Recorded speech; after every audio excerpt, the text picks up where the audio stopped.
বাবার আমার রব্বুল আলামিন কোরআনুল কারীমের 15 পারা 3 নং পৃষ্ঠা সূরা বনু ইসরাঈলের এই সূরার আরেকটি নাম সূরা আস-সরা। এই সূরার 23 নং আয়াতে রব্বুল আলামিন চমৎকার করে আমাদের হেদায়েতের জন্য চমৎকার বিধান নাযিল করেছেন। সকলে বলি আউযু বিল্লাহি মিনাশ শাইতানির রাজিম। বিসমিল্লাহির রহমানির রহিম। ওয়াকাদা রাব্বুকা আল্লা তা'বুদু ইল্লা ইয়্যাহু ওয়া বিল ওয়ালিদাইনি ইহসানা। জোরে বলি আল্লাহু আকবার। আল্লাহ বলে, বান্দা আমার প্রত্যাদেশ হচ্ছে, আমি চাই আমার বিধান, আমার নির্দেশ, আমি আল্লাহর ফরমান হচ্ছে ওয়াকাদা রাব্বুকা, রব এটা চাই, এটা নির্দেশ দিয়েছে আল্লাহ তা'বুদু, বান্দা যেন ইবাদত না করে ইল্লা ইয়াহু, আল্লাহ ছাড়া অন্য কারোর। তার মানে আল্লাহ বলে আমি এটাই চাই আমার বান্দা আমার জমিনে আমাকেই ডাকবে। চলে বলি সুবহান। তাহলে আমরা ডাকি কাকে? তো আসতে বলি আমরা কাকে ডাকি? আল্লাহকে ডাকি। আল্লাহকে ডাকি কেন? আল্লাহ বলেছেন। কে বলেছেন? এটা আওয়াজ করে বলি, কে বলেছেন? আল্লাহ অন্যত্রে অন্যভাবে বলেছেন। আল্লাহ বলেছেন অন্যত্রে ওয়া'বুদুল্লাহ ওয়ালা তুশরিকু বিহি শাইয়্যা, বান্দা আমাকে ডাকো, আমাকে ডাকতে গিয়ে আমার সমান কাউরে মনে করিও না। তাহলে জমিনে আসমানে আল্লাহর সমান কি কেউ আছে? আসতে বলি কেউ আছে? বাবার আমার এরপর আল্লাহ বলি আমি আল্লাহর গোলামীর পর আরেকটি নির্দেশ, ওয়াবিল ওয়ালিদাইনি ইহসানা। ও বান্দা আমার জমিন আমার ইবাদতের পরে তুমি তোমার ঘরের মধ্যে যাবা। আমি আল্লাহ যে তোমাকে দুটা নিয়ামত দিয়েছি, একটা নিয়ামতের নাম মা, আরেকটা নিয়ামতের নাম বাবা, যেই মাধ্যমে আমি বান্দাকে জমিনে পাঠাই। আমি আল্লাহ বান্দাকে আসমান থেকে আলামার ওয়াত থেকে সরাসরি জমিনে পাঠাই না। আমি আল্লাহ একটা সিস্টেম, একটা লং টাইম প্রসেসের মাধ্যমে জমিনে বান্দাকে পাঠাই।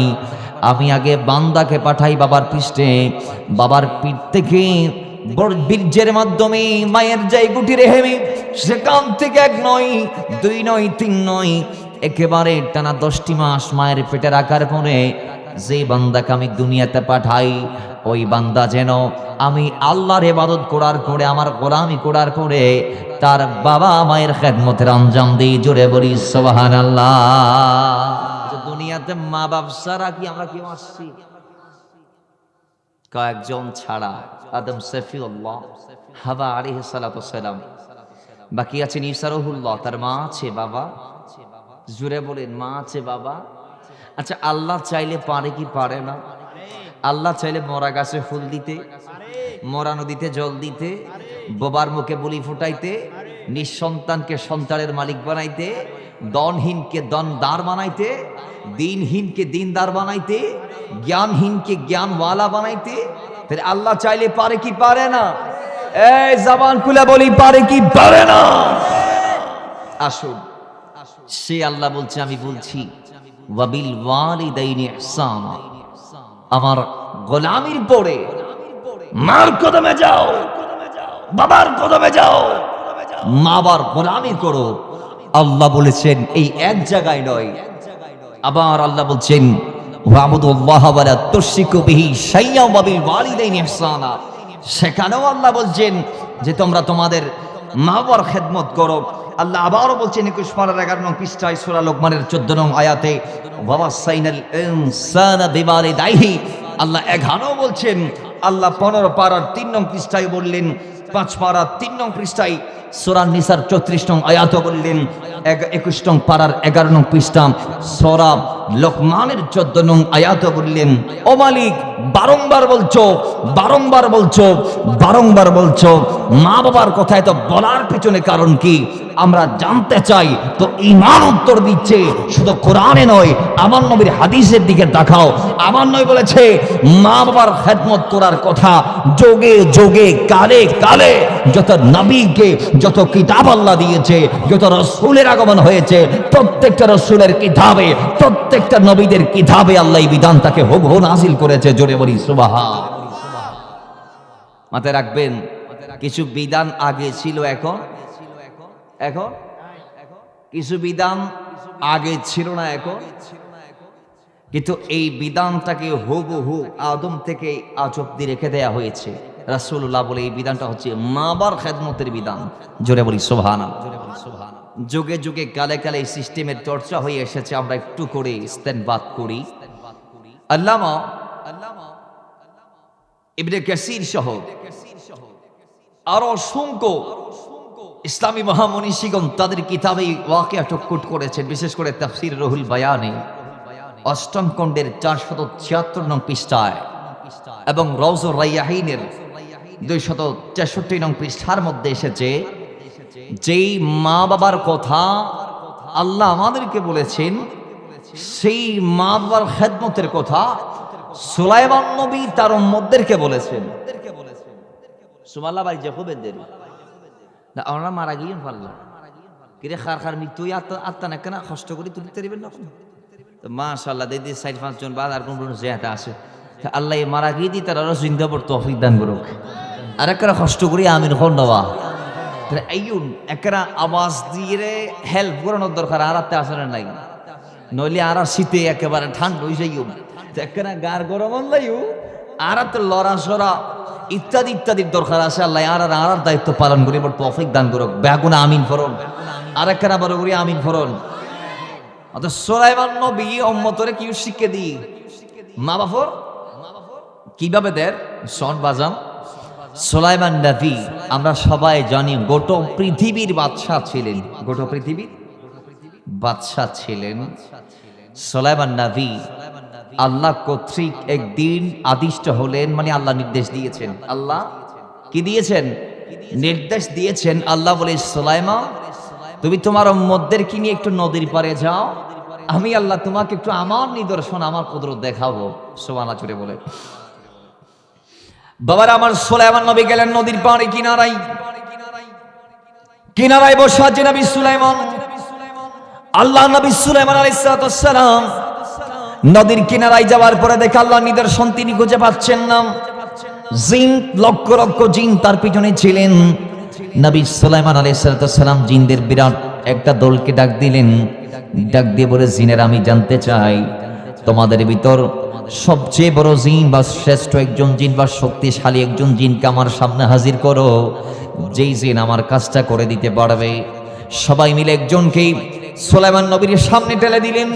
হুজুর ইনি পারবে। গেলেন তিনি সুলাইমান নবীর কদমে, সম্মুখ যাবার পরে সুলাইমান নবী ডাক দিয়ে কয়, যাও সমুদ্রের ভিতর ডুব দাও। সুবহানাল্লাহ। কোথায়? সমুদ্রের ভিতর। আর জোরে সমুদ্রের ভিতর। আমাদের পশ্চিমে কি আছে? 6 মাইল দূরে তো 15-20 মাইল মতো মনে হয়, ঠিক কি না? চনারার আওয়াজ নাই, মোটামুটি আওয়াজ মন পূর্ত ন দেখে আয় জানি দিয়ে কুতুব দিয়াবাসীর গরজ সৈন্য তাইলে উইতার অন্তর নবীর মহব্বত আছে, ঠিক কি না বলেন? তো মহাব্বতের আওয়াজটা কি আওয়াজের মতো আওয়াজ হবে না, নাকি মরা মানুষের মতো হইব? আল্লাহ ইয়ারে মরাতে জিন্দাবর তৌফিক দান করুন। আয় দিদি উপস্থিতি কম ন, পর্যাপ্ত উপস্থিতি হইয়ে সব আশা ছিল আরো বাড়িব উপস্থিতি, ঠিক কি না? হন ইনশাআল্লাহ। আল্লাহ ইয়ারা রাইবর তৌফিক দান করুক, এতুল লই যাইবর তৌফিক দান করুক। এটা আয়ের উনি লব না, শুধু মানান করতে ন, আল্লাহ ইয়ারা মানানোর তৌফিক দান করুক। আরো বড় করি আমিন করুন। বাবার আমার সুলাইমান নবী জিনকে বললেন, জিন যাও ডুব দাও, সাগরের ভিতর গিয়ে আল্লাহর নিদর্শন তালাশ করো। সেখান থেকে যদি তুমি আল্লাহর নিদর্শন খুঁজে পাও, সেটা আমার কদমে তুমি নিয়ে আসবা। এই নির্দেশটা দেওয়ার পরে সুলাইমান নবী জিনকে পাঠাইলেন সমুদ্রের ভিতরে। জিন ডুব মারলেন, অসংখ্য দূর গেলেন। যাবার পরে এবার আবার তিনি ফিরে আসলেন। সুলাইমান নবীর কদমে এসে বলি, হুজুর আমি অনেক দূর গিয়েছি, অনেক গভীরে গিয়েছি, সমুদ্রের অনেক তলদেশে গিয়েছি, কিন্তু আমি কিছু পাই নাই। হুজুর আমি কি করব? আমাকে যেটার জন্য আপনি পাঠাইছিলেন সেটা আমি উদ্ধার করতে পারি নাই, আমি সেখানে আল্লাহর কুদরত হিসেবে কিছু দেখতে পাই নাই। জোরে বলি সুবহান। হুজুর আমি পারি না, আপনি আরেকজনকে দেন। সুলাইমান নবী বলে কে পারবে? এর চেয়ে ভালো কে? তো সবাই মিলে জিনেরা আরেকজনকে আনি দিলেন, কজুরি নি পারবে? কয় যাও তুমি যাও, ডুব দিয়ে সেখান থেকে আল্লাহর কুদরত ভেদ করে আনো, নিয়ে আনো। এবার তিনি গেলেন, যাওয়ার পর ডুব মারলেন। ওই আগের জন যদ্দূর গেছে তার চেয়ে আরো বেশি গেছে, আরো বেশি গেছে, আরো বেশি গেছে। যাবার পরে নির্দিষ্ট টাইম পাস হওয়ার পরে সেও আবার সুলাইমান নবীর কদমে ফিরে আসে এবং বলে হুজুর আমিও তো কিছু পাই নাই। জোরে বলি সুবহান। বাবারা আমার, সুলাইমান নবী বলে ঠিক আছে, তোমাদের মাধ্যমে হবে না, আল্লাহর বলি লাগবে। তো সুলাইমান নবীর সময় আল্লাহর বলি ছিলেন আসিফ বিন বারখিয়া। কে ছিলেন? যিনি সাবা শহর থেকে ওই রানী বিলকিসের সিংহাসনকে চোখের পলকে এনেছিলেন, তিনি যার ব্যাপারে কোরআনে এসেছে আল্লাহ তাকে কিতাবের জ্ঞান দিয়েছেন। কি এর জ্ঞান? একটু আসতে বলি, কিসের জ্ঞান? কিতাবের জ্ঞান। বাবার আমার, ওই আসিফ বিন বারখিয়া বলে হুজুর আমি তো আছি। সুবহানাল্লাহ জুড়ে বলে। আসিফ বিন বারখিয়াকে দায়িত্ব দিলেন।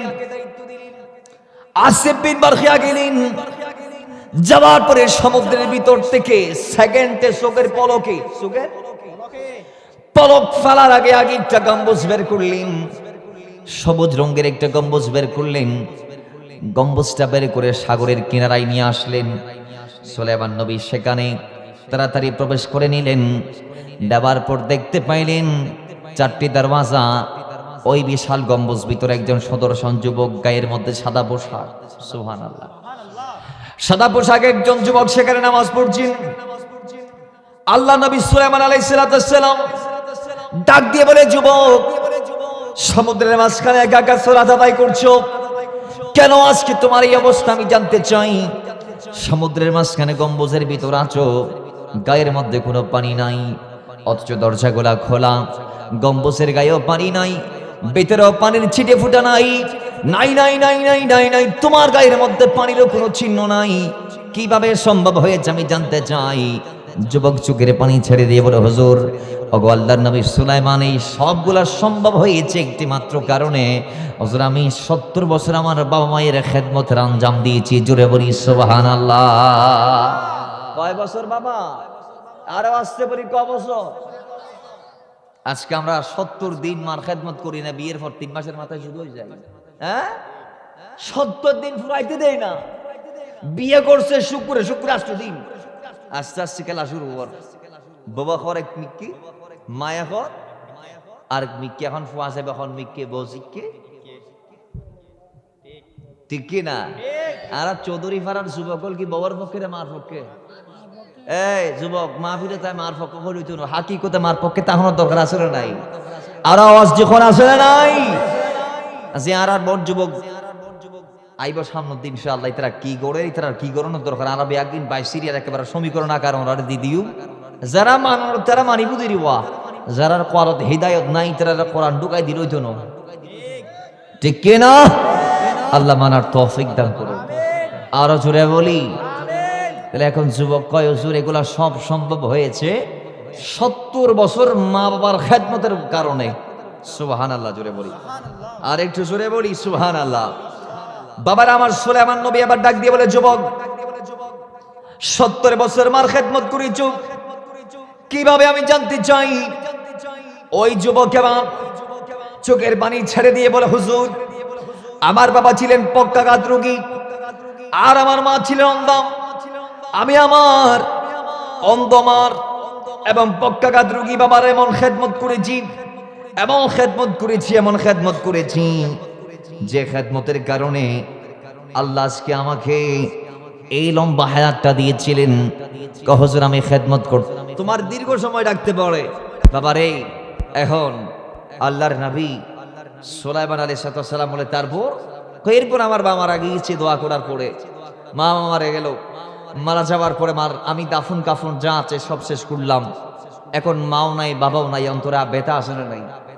এখন তিনি কয় আমি নদীর পাড় দিয়ে হাঁটছি হাঁটছি, যাইতে যাইতে কদ্দূর গেলাম, যাবার পর দেখছি নদীর কিনারে একটা সুন্দর সুদর্শন গম্বুজ দেখা যাচ্ছে। কথা বলেন কি দেখা যায়? গম্বুজ অত্যন্ত সুন্দর।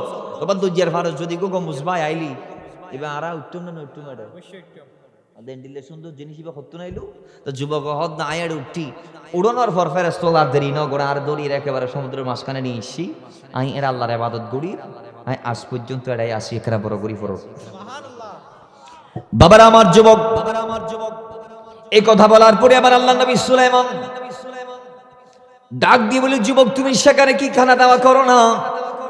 সেখানে কি তুমি খাওয়া দাওয়া করো না? কি খাও, কোথায় খাও, কিভাবে খাও, কে খাওয়াই? যুবক ডাক দিয়ে বলে, হুজুর আমার যখন খিদা আসে আল্লাহর হুকুমে সুন্দর একটা পাখি আমার সেখানে কদম দেই আগমন করে প্রবেশ করে পাখির ঠোঁটের মধ্যে সেই মানুষের কুলির সদৃশ্য একটা পাত্রতে করে সুন্দর কিছু খাবার নিয়ে আসে, কিছু পানীয় নিয়ে আসে। আমি যখন সেই খাবারগুলা গ্রহণ করি, আমি আল্লাহর এই জমিনের সমস্ত খাবারের স্বাদ সেখান থেকে ভক্ষণ করি। জোরে বলি সুবহান। আচ্ছা, আমরা জমিনে একটা জিনিস খাই, একটার মজাই পাই। আম খাইলে আমের মজা, জাম খাইলে আমের মধ্যে কি জামের মজা আছে? কেউ যদি খাট্টল খাই থেকে গরু গুস্ত স্বাদ চাইবো না, কেউ গরু গুস্ত খালি থেকে আমর স্বাদ চাইবো না। কিন্তু আল্লাহর নবী সুলাইমান কই যুবক বলে, হুজুর ওই পাখি আমার জন্য খাবার আনে, আমি খাই। ওই খাবারগুলো যখন আমি খাই মনে হয় গোটা দুনিয়ার সমস্ত খাবার আমি খেয়েছি। যুবক ডাকতে বলে, এটাই আমার রিজিকের ব্যবস্থা আল্লাহ কর্তৃক।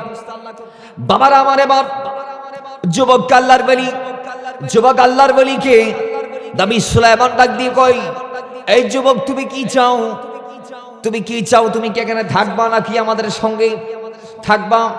আগের জায়গায় ফেরত যাবা নাকি আমাদের সঙ্গ লাভ করবা? আমি জানতে চাই। সুলাইমান নবীর কদমে যুবক ডাক দিয়ে বলে, হুজুর আমি আমার আগের জায়গায় ফেরত যাইতে চাই, দুনিয়া আমার ভাল লাগে না। আমি আপন অবস্থানে থেকে থেকে আল্লাহকে সিজদা করতে চাই। জোরে বলি সুবহান। যুবক ঠিক আছে সব বুঝলাম, কিন্তু একটু বলে দাও, যাবার আগে একটু বলো কয় বছর ধরে আল্লাহ তোমার এই অবস্থায় রেখেছেন? ক বছর ধরে তুমি এভাবে আল্লাহ দেখা রাখে না? যুবক কয়, হুজুর নবী ইব্রাহিম আলাইহিস সালামের আমল থেকে আজ অব্দি আমি সমুদ্রের তলদেশে আছি। কোন নবী? ইব্রাহিম। সুলাইমান নবী হিসাব করে দেখতেছেন মাত্র 2000 বছর। কয় হাজার বছর? সুলাইমান নবী হিসাব করে দেখতেছে কয় হাজার বছর? 2000 বছর। তো বাবার আমার এবার দেখেন, সুলাইমান নবী দেখছেন 2000 বছর হয়ে গিয়েছে। যুবক নদীর নিচে তিনি আল্লাহ তাআলার ইবাদত করছে। তাফসীরে রুহুল বায়ানের মধ্যে এসেছে, সেই যুবক এবার আল্লাহ নবী সুলাইমান আসিফকে নির্দেশ দিলেন, তাকে আপন অবস্থায় ফেরত দাও, পাঠাই দাও। পাঠাই দেওয়ার পরে, ফেরত দেওয়ার পরে আল্লাহ নবী সুলাইমান এবার ডাক দিয়ে কয়, এ আমার উম্মতরা দেখো, এই সন্তান দুনিয়াতে 70 বছর বাবা মার খেদমতের কারণে আল্লাহ তাকে আজকে এমন দীর্ঘ অনেক হায়াত দান করেছে যে তার 2000 বছর হায়াত অতিবাহিত হয়ে গিয়েছে, কিন্তু মাথার একটা চুল পর্যন্ত সাদা হয় নাই। তার চুলগুলো আগের মতোই আছে, কালো আছে, কালো আছে, কালো আছে। ওই আল্লাহ তার মার হাতের ওসিলায়, দুয়ার ওসিলায় আল্লাহ তাকে শুধু দীর্ঘ নেক হায়াত দিয়েছে, তা নয়। আল্লাহ দেখো তাকে কেমন সুন্দর জিন্দগি দান করেছে।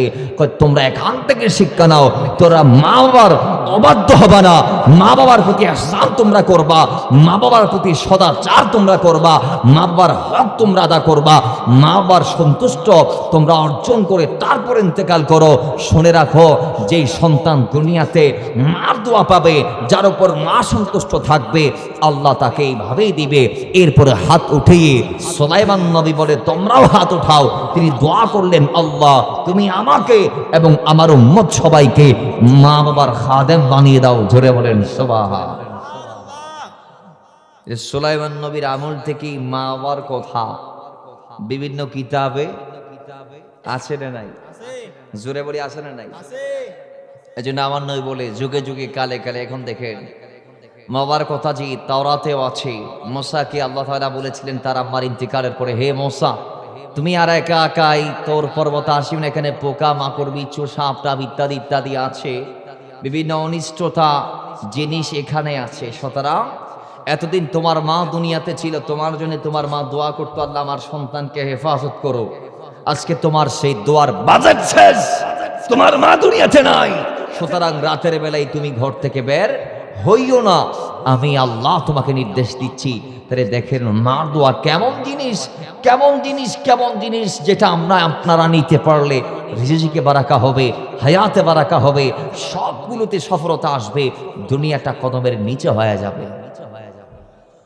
আর মার খেদমত যদি করতে না পারেন তাহলে রিজিকের দরজা এবং গোটা দুনিয়া আপনার জন্য সংকুচিত হয়ে যাবে, ছোট হয়ে যাবে। আল্লাহ আপনাকে সম্মান দিবেন না, আপনার শ্রেষ্ঠত্ব কেড়ে নেওয়া হবে, আপনার ইজ্জত আল্লাহ কেড়ে নেবে, আপনার রিজিকের দরওয়াজা আল্লাহ বন্ধ করে দিবে, গোটা দুনিয়া আপনার জন্য সংকুচিত করে দিবে। তাই বুঝে নেন, মা বাবার খেদমত কি করবেন না করবেন না? আজকে আমরা টাকা কামাই না, 40,000 টাকা 50,000 টাকা, কিন্তু করে বরকত আছে? আসে না?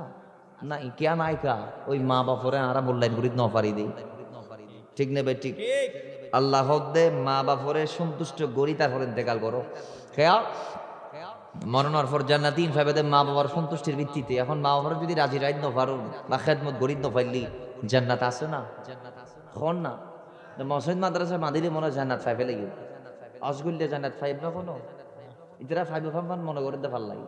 তাহলে আর গো আয়া আর গো দড়িলা ওনারা দেই আজি আজি সাগর লাই আইয়ুব রাসূল আরবি সাল্লাল্লাহু আলাইহি ওয়াসাল্লামের একজন গোলাম, যেই ওয়াকিয়াটুক এনেছে নজহাতুল মাজালিসের মধ্যে, যে জগৎ শ্রেষ্ঠ একজন আল্লাহর ওয়ালি ছিলেন, যার নাম ছিল মালিক দিনার। মালিক, আরো আসতে বলি, মালিক দিনার রাহিমাহুল্লাহ। তিনি বলে, আমি আমার জীবন অনেক হজ করেছি, অসংখ্যবার। আমি 1 বছর হজে গেলাম, আমি দেখতেছি অসংখ্য মানুষ আরাফার ময়দানে। হজের 3 ফরজের একটা ফরজ হচ্ছে আরাফার ময়দানে অবস্থিত হওয়া, এটাকে হজ বলে। আরাফার ময়দানে যাওয়ার নাম হজ, এটা হজের রকম, হজের ফরজ। তা মালিক দিনার বলছে, আমি গেলাম আরাফার ময়দানে, যাওয়ার পর আমি দেখছি অসংখ্য হাজী সাহেবানরা উপস্থিত হয়েছে। আমি মালিকের দরবারে ফরিয়াদ করলাম, মালিক এত লাখ লাখ মানুষ আজকে তোমার জন্য এসেছে, কি বিক্ষিপ্ত চুল, খোলামেলা মাথা, আল্লাহ রে এত মানুষের ভিড়ে কার হজ তুমি কবুল করেছো, কারটা কবুল করো নয় আমি তো জানি না। যদি একটু আমারে জানাই দিতা তাহলে আমি খুশি হইতাম। যারটা কবুল হইছে তারে মারহাবা জানাইতাম, যারটা কবুল হয় নাই আমি একটু তারে সমবেদনা জানাইতাম। জোরে বলি সুবহান। মালিক এখন ফোনে ফাঁস গুজ্জ, ফোনে ফেল গুজ্জ বিয়াগের লিস্ট খারিদি দিই রাতের বেলা। মালিক দিনার আল্লাহ ইলহাম করেন, আল্লাহ মালিক দিনার অন্তরে জানাই দিই এ ব্যাগুনের রস কবুল একজন ছাড়া। ব্যাগুনের কি তো এগো কবুল নগর দিবা খন মালিক হতে ইব ইদে মুহাম্মদ বিন হারুন বালখি। মুহাম্মদ বিন হারুন বালখি সকালবেলা তিনি বরফের তাঁবুতে গেলেন ওই মুহাম্মদ বিন হারুন বালখিকে তালাশ করার জন্যে। দেখে বলকের মানুষরা তাঁবু কেটে তারা ইবাদত করছেন। গিয়ে জিজ্ঞেস করে মোহাম্মদ কোথায়? ও মোহাম্মদ বিন হারুন বালখি। ও হ্যাঁ। তিনি তো আমাদের সাথে থাকে না, তো খড়ে কোথায় আলাদা তাবুত। সুবহানাল্লাহ পড়ুন আর একটু জোরে সুবহানাল্লাহ। কোন তাবুতে? আলাদা তাবুতে। বাবারা আমার, মালিক দিনার বলে আলাদা তাবুতে কেন? কয়েকটি কারণে। আমাদের সঙ্গে থাকলে তার হজের কাটতে হবে, আমাদের সঙ্গে থাকলে সে কথা বলবে আমাদের সঙ্গে, কিংবা আমরা তার সাথে কথা বলতে চাইব। এই জন্যে তিনি আলাদা তাবুতে থাকেন, আলাদাভাবে তাবু গেড়েছেন, আলাদা তাবুতে তিনি আল্লাহকে রাখছেন। মালিক দিনার বলে আমি গেলাম, বরাবর যেটা বলেছে সেটাই দেখলাম। তাবু আলাদা, সব আলাদা, আলাদা তাবুর মধ্যে তিনি দাঁড়িয়ে দাঁড়িয়ে আল্লাহ তাআলার ইবাদত করছেন। জোরে বলি সুবহান। আমি গিয়ে দেখি সে নামাজে। কোথায়? নামাজে। এরে আবার দেখে নামাজ শেষ করলেন, শেষ করার পর আমার দিকে সালাম বিনিময় করলেন, আমি উত্তরে সালাম দিলাম। এবার বললাম, ভাই হুজুর দাঁড়ান, আপনি বলবেন না আমি বলবো? সুবহানাল্লাহ। কে বলতেছে? যারে বলতে গেছে উনি বলতেছে হুজুর দাঁড়ান, কি আপনি বলবেন না আমি বলবো? আপনি বলবেন মানে আপনি কি জানেন আমি কি বলতেছি? অবশ্যই জানি, এটা তো নতুন নয়, এটা পুরান। কি বলবো বলেন? আপনি বলতে এসেছেন যে আল্লাহ আমার হজ কবুল করে নাই।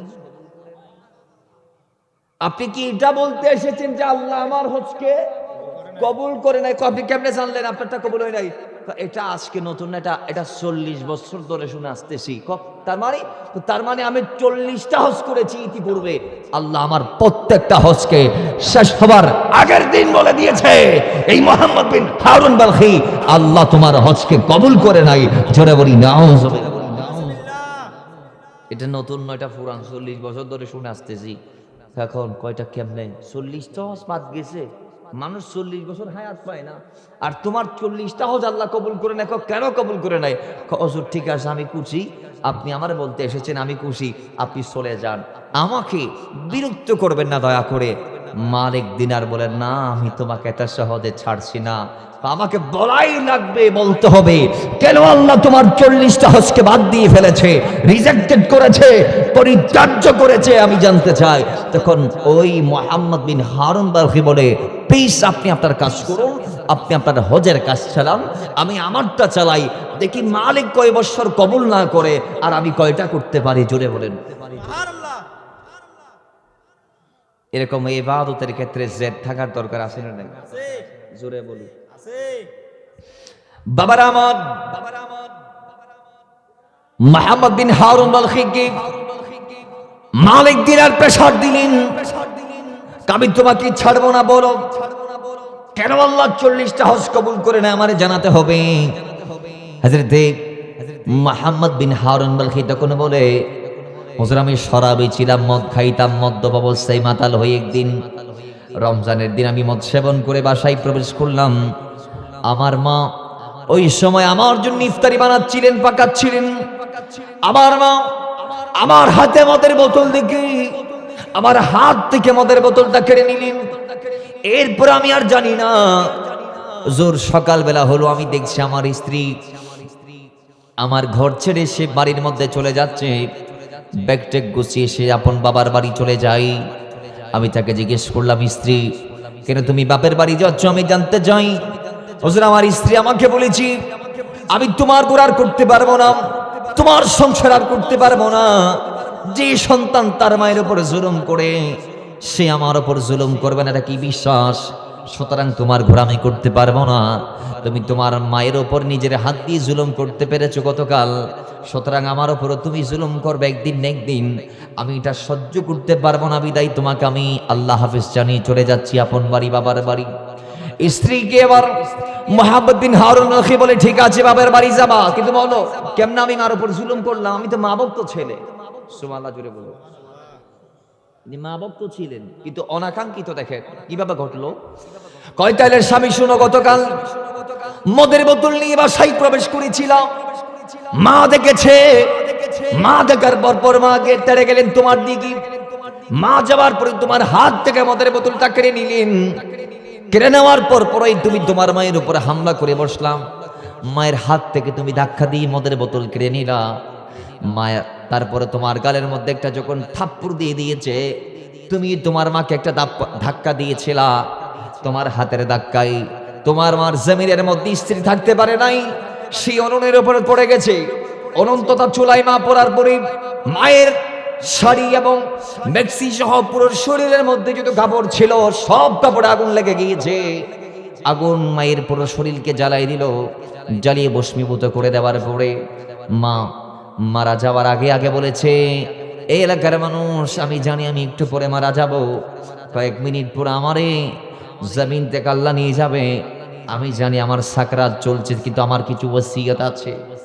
যে সন্তানকে আমি পেটে নিয়েছি, যে সন্তানকে আমি মানুষ করেছি, যে সন্তানকে আমি না খাইয়ে খাইয়েছি, ওই সন্তানের হাতের আঘাতে আজকে আমার মৃত্যু হয়েছে। আমি চাই এই মাতাল, এই মদ্যপ, এই নাপাক সন্তান যেন আমার নামাজের মধ্যে, জানাজার নামাজের মধ্যে আসতে না পারে, সে যেন আমার জানাজা পড়তে না পারে। বিদায় আমার ইন্তেকালের পরে ওই জালেমকে তোমরা এক কামরায় বন্দি করে দিবা, আর তোমরা রাতের অন্ধকারে আমাকে দাফন করে দিবা, আমার জানাজাটা পড়াই দিবা আমার সন্তানের গোছরে। জোরে বলি সুবহান। আমার সন্তানকে না জানি তোমরা আমাকে জানাজা, গোসল, কাফন, দাফন সব দিয়ে দিবা। ঠিক আছে, রাতের বেলা মা ইন্তেকাল করলো, এটা বলার পরেই তোমার মার সব হয়ে গিয়েছে। এখন সকালবেলা আজকে আমি চলে যাচ্ছি। এখন মোহাম্মদ বিন হারুন চোখের পানি ছেড়ে যে কয়, ঠিক আছে যাবি তো যা, একটু বলি যা। আমি আমার কোন হাত দিয়ে মাকে মেরেছি একটাবার বলে দে, ওই হাতটাকে আমি দুনিয়াতে রাখবো না। ওই হাত, ডান হাত তার দিকে যখন দেখাই দিলেন, সে আপন ঘরের ভিতর গিয়ে একটা চাপাটি হাতে নিয়ে ওই হাতটা বাকি হাত দিয়ে তিনি দুই টুকরা করে ফেললেন। এরপরে নিজের জন্যে তিনি কামারের দোকানে গিয়ে ডান্ডা বেরি বানালেন। বানার পরে গলায় হাতে পায়ে ডান্ডা বেরি লাগিয়ে তিনি চলে গেলেন জঙ্গলার ভিতরে। সেখানে গিয়ে সারা বছর আল্লাহর ইবাদত করত। আর হজের মৌসুম আসার আগে আগে সেখান থেকে পায়ে হেঁটে হেঁটে মক্কা মদিনায় এসে হজ করতো বলক থেকে। জোরে বলি সুবহান। শত শত হাজার হাজার মাইল পাড়ি দিত পা দিয়ে হাঁটি হাঁটি। হারুন বলকে ঠিক আছে, তুই তো এখন আল্লাহকে ডাকলিও তখন যে অন্যায়টা করছো সেটা তো গোটা দুনিয়াকে জ্বালাই দিছস। তুই তোর মারে মানুষ নাই, তুই তো তোর মাকে জ্বালাস নাই, তুই তো গোটা দুনিয়া জ্বালিয়ে দিয়েছস। এই কথা বলার পরে তিনি তার গালে একটা কষে থাপ্পড় দিলেন। থাপ্পড় খেয়ে তিনি সেদিন অজুরে কান্না করলেন, অতিরিক্ত কান্না করলেন। তিনি থাপ্পড় মারেই তার আপন জায়গায় চলে গেলেন। রাতের বেলায় আল্লাহর মাহবুব দানায়ে গায়ব সাল্লাল্লাহু তাআলা আলাইহি ওয়াসাল্লাম হযরত মালিক দিনারকে স্বপ্ন যুগে জানিয়ে দিচ্ছেন, এ মালিক দিনার, কেন আমার গোলাম মুহাম্মদ বিন হারুন বালখির গালের মধ্যে থাপ্পড় দিলা? যাও আগামীকাল সকালে তাকে নাজাতের সুসংবাদ দিয়ে দাও। জোরে বলেন সুবহান। আগামীকাল সকাল বেলায় তাকে মাফের সংবাদ। হুজুর এটা কি বলতেছেন ইয়া রাসূলুল্লাহ? নবী রে, আমি এটা মানি না। না না মানে কোনো উপায় নাই। ইয়া রাসূলুল্লাহ, যিনি মাকে হত্যা করেছে, যিনি মাকে আঘাত করে আগুনে ফালিয়েছে, সেই সন্তান যদিও পরবর্তীতে সেই হাত কর্তন করেছে, মার জন্য মাফ চেয়েছে, নিজের জন্য লজ্জিত হয়েছে, 40টা হজ করেছে, তাই বলে কি আল্লাহ তাকে মাফ করে দিবে জান্নাতে? অবশ্য। কিভাবে আল্লাহ তাকে মাফ করবে? তাও তার মায়ের উসিলায়। সুবহানাল্লাহ কি পড়া যাবে না? সুবহানাল্লাহ। আর একটু জোরে সুবহানাল্লাহ। আল্লাহ তাকে মাফ করবে কার উসিলায়? আর উসিলায়। বাবার আমার মালিক দিনার বলি, ইয়া রাসূলুল্লাহ কেমন আমি জানতে চাই। দয়াল নবী বলি, ও মালিক দিনার, কিয়ামতের দিন মুহাম্মদ বিন হারুন বালখির মা উঠবে আল্লাহর দরবারে, দাঁড়াবে, সন্তানের বিরুদ্ধে নালিশ দিবে, বলবে মালিক আমার সন্তানকে আমি খাইয়েছি, পড়িয়েছি, মানুষের মতো মানুষ করেছি, আল্লাহ সব করেছি সন্তানের জন্য। এই সন্তান বড় হয়ে আমার হত্যাকারী হিসেবে সে জমিনের মধ্যে ছিল, নিজের হাত দিয়ে সে আমাকে মেরেছে, আল্লাহ সন্তানের বিরুদ্ধে নালিশ দিলাম। আল্লাহ বলবেন এই জালেমকে জাহান্নামে দাও। জাহান্নামের জন্য তাকে প্রস্তুত করবেন, জাহান্নামের পোশাক পরাইবেন, গলার মধ্যে শিকল লাগাই টানতে টানতে আবার নিয়ে যাবে। ভিতরে ফেরেশতারা আছে, সামনে ফেরেশতারা আছে। আল্লাহ বলবে নিয়ে যাও, ধাক্কা মেরে দিবেন ফেরেশতারা, সঙ্গে সঙ্গে মুহাম্মদ বিন হারুন বালখি উপর খেয়ে পড়ে যাবেন। ফেরেশতাদের ধাক্কা খেয়ে মার সামনে পড়ে যাবেন। সে গড়গড়া তরগড়া দেওয়ার পরে ফোরার থেকে পিছনে ফিরবেন, মার দিকে তাকাইবেন, আবার উঠবেন, একটা কদম সামনে দিবেন, দেওয়ার পর পরে ফেরেশতারা আবার তাকে পিছন থেকে ধাক্কা দিবে, আবার সে পড়ে যাবে। পরে তিনি পিছনে ফিরে মার দিকে আবার তাকাবে, আবার উঠবে, আবার তিনি একটা কদম সামনে দিবে, আবার তাকে ফেরেশতারা পিছন থেকে ধাক্কা মারবে, আবার সে পড়ে যাবে। সেখান থেকে আবার তৃতীয়বার যখন সে মার চেহারার জিয়ারত করবে, যেই মায়ের চেহারার একবার জিয়ারত করলে একটা কবুল হজের সওয়াব হয়ে যায়, যেই মায়ের সন্তুষ্টিতে জান্নাত মিলে যায়, সেই মায়ের চেহারার দিকে যখন 3 বার মুহাম্মদ বিন হারুন বালখি কিয়ামতের দিন তাকাইবে, তখন আল্লাহর আদালতে মা বলবে, মালিক আমার সন্তান মনে হয় আমাকে কিছুটা বলতে চায়, মালিক একটু আমার সন্তানের কথাটা শুনি না, একটু দাঁত করাও না তাকে। আল্লাহ বলবে, দাঁড়াও, মুহাম্মদ বিন হারুন বালখি কি বলতে চাও? মালিক একটা জিনিস জানতে চায়, বলার তো কি শোনাই, মালিক একটা জিনিস জানবো, আল্লাহ আমাকে তুমি দুনিয়াতে পাঠিয়েছিলা, আমি আমার মার খেদমত করতে পারি নাই, আমার জান্নাতকে আমি উন্মুক্ত করতে পারি নাই, মার কদমের নিচে জান্নাত থাকার পরও আমি সেটাকে কামনা বা বাসনার মাধ্যমে পূরণ করতে পারি নাই, জান্নাতের আশা থাকলেও জান্নাতে যাওয়া সম্ভব হয় নাই। মালিক পরিশেষে আমার যে মা আমাকে জীবন দিয়েছে, খাবার দিয়েছে, দুধ পান করিয়েছে এবং মানুষের মতো মানুষ করেছে, বিদ্যা বুদ্ধি সুশিক্ষা দিয়েছে, যিনি আমার প্রথম শিক্ষক ছিল, যিনি আমার আইডল ছিল, যিনি আমার বন্ধু ছিল, যিনি আমার আপন ছিল, সেই মাকে পরিশেষে আমি নিজের হাতে হত্যা করেছি। মালিক, আমি দুনিয়াতে গিয়ে তো মাকে সন্তুষ্ট করতে পারি নাই, মার অভিযোগের কারণে আজকে আমি জাহান্নামে যাচ্ছি। এতে আমার মা সন্তুষ্ট কিনা আমি একটু জানতে চাই। আমি জাহান্নামে গিয়ে যদি মাকে সন্তুষ্ট করতে পারি, আল্লাহ একবার কেন জাহান্নামকে আমি কোটিবার বরণ করতে প্রস্তুত আছি। জোরে বলেন সুবহান। তখন মা চোখের পানি ছেড়ে দিয়ে বলে, আল্লাহ, পেটে থাকতে সন্তান হাত পা দিয়ে হাজার আঘাত করেছে, সন্তান মদ্যপ অবস্থায়, মাতাল অবস্থায় এক আঘাতের কারণে আমার মৃত্যু হয়েছে, তাতে আমার কিছু যায় না। আল্লাহ, আমার সন্তানকে জাহান্নামে দিও না, আমার সাথে জান্নাতে দিয়ে দাও। জোরে বলেন সুবহান। আপনি কি বুঝলেন? আপনি কি বুঝলেন? তাহলে এই মাকে যদি আপনি মূল্যায়ন করতে না পারেন, আপনার হজ আল্লাহ কবুল করবে? যাকাত আল্লাহ কবুল করবে? আপনার রোজাকে আল্লাহ কবুল করবে?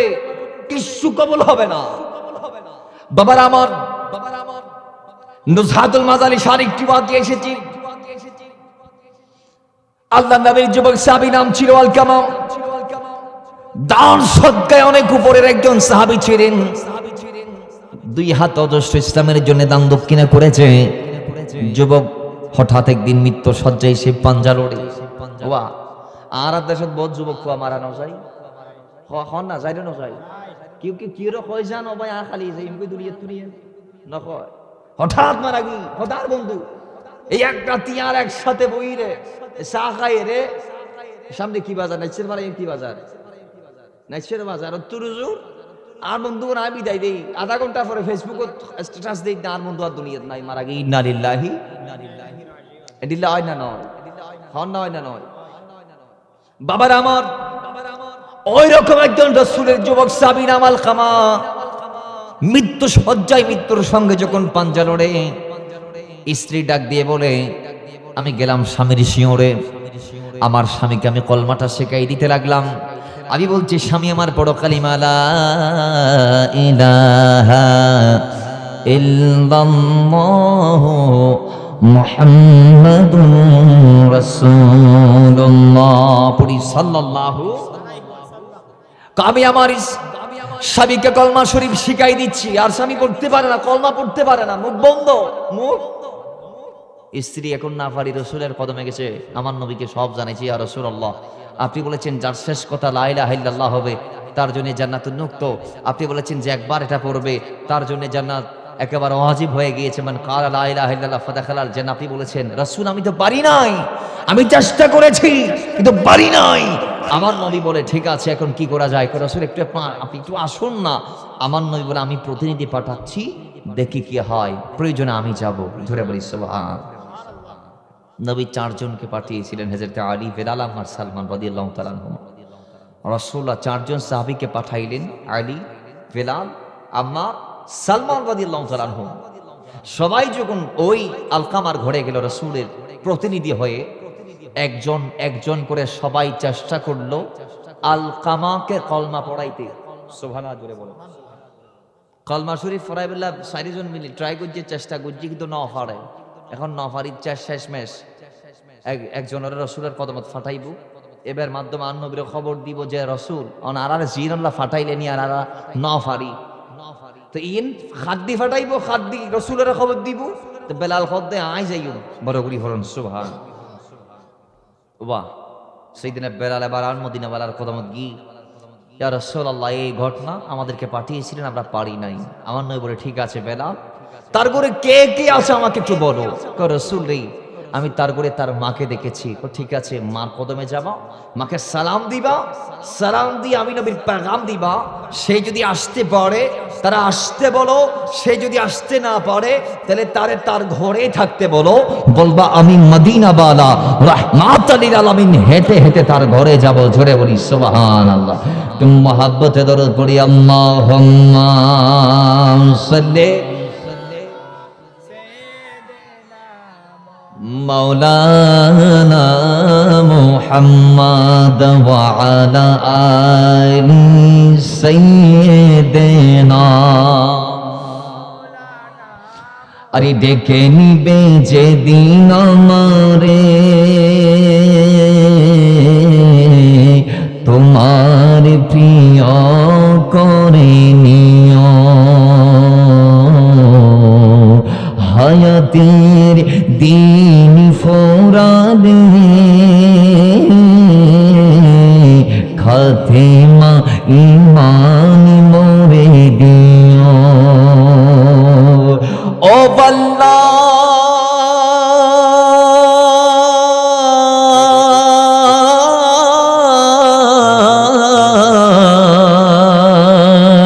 আরে আল্লাহ কালেমা নসিবে মোরে দিও,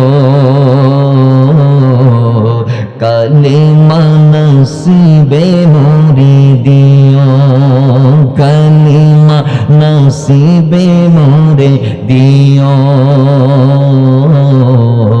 কালিমা নসিবে মোরে দিও।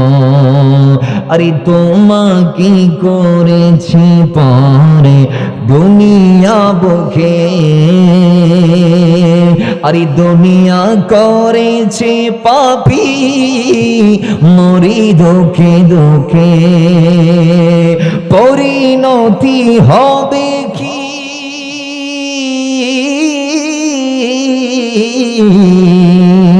আরে চলে গেলে দমে মালাকুলি মওত আমার আসবে যখন, আরে তখন তোমার রহমের হাত বাড়িও, কালিমা নসিবে মোরে দিও। আল্লাহুম্মা সাল্লি মাওলানা মুহাম্মদ ওয়া আলা আলি সাইয়্যিদিনা। বাবার আমার বাপ আল্লাহর নবীর সাহাবী হযরত সাইয়্যিদিনা বেলাল বলছেন, ইয়া রাসূলুল্লাহ আমি তার ঘরে মা দেখেছি, রাসূল বলে মার কদমে যাবে, আমি নবীর সালাম দিবা, সে যদি আসতে পারে আসতে বলবা, যদি আসতে না পারে সমস্যা নাই, মাকে বলবা রাসূল তার কদমে যাবে। আল্লাহ নবীর গোলাম এবার বেলাল গেলেন আলকামার বাসায়, মাকে নবীজির সালাম দিলেন, আল্লাহ নবীর পেগাম পৌঁছাই দিলেন যে মা আপনাকে রাসূল তলব করেছে, যদি আপনি আসতে পারেন আসতে পারেন, যদি ক্ষমতা থাকে তাহলে আসেন, আর যদি না পারেন সমস্যা নাই, মদিনা ওয়ালা রাহমাতাল লিল আলামিন ঘানে আসবে। জোরে বলি সুবহানাল্লাহ। আপনি আসতে পারলে আসেন, যদি আসতে না পারেন তাহলে আসার দরকার নাই, রাসূলুল্লাহ আসবে। বাবারা এবার সাইয়্যিদিনা বেলালের মুখ দিয়ে মায়ের কথা শোনার পর আলকামার মা বলছে, গোলাম মালিকের সামনে যায়, মালিক কেন গোলামের কাছে আসবে? রাসূলুল্লাহ তিনি তো আমার নবী, তিনি তো আমার আকা, তিনি তো আমার দাতা, তিনি তো আমার রাসূল, তিনি তো আমার নবী। আমার নবীর কদমে আমি যাব, রাসূল এখানে নয়, আমি যাব রাসূলের কদমে। জোরে বলি সুবহানাল্লাহ। বেলাল নিয়ে চলো আমাকে, নিয়ে গেলেন রাসূলুল্লাহর সাথে মোলাকাত, নবীজি সালাম দিলেন, প্রতি উত্তরে মা সালাম দিলেন। এবার কালাম শুরু হলো, মা আলকামার ব্যাপারে কিছু প্রশ্ন করব, সত্য উত্তর দিবেন, মিথ্যা বললে আল্লাহর নূরে জগতের ফেরেশতারা এসে আমাকে সত্যটা জানিয়ে দিবে, সুতরাং রাসূলের সামনে মিথ্যা বলার সুযোগ। জোরে বলেন, আরো জোরে বলেন। আমার নবী ডাক দিয়ে বলে, বলুন আলকামার নামাজ সম্পর্কে মা।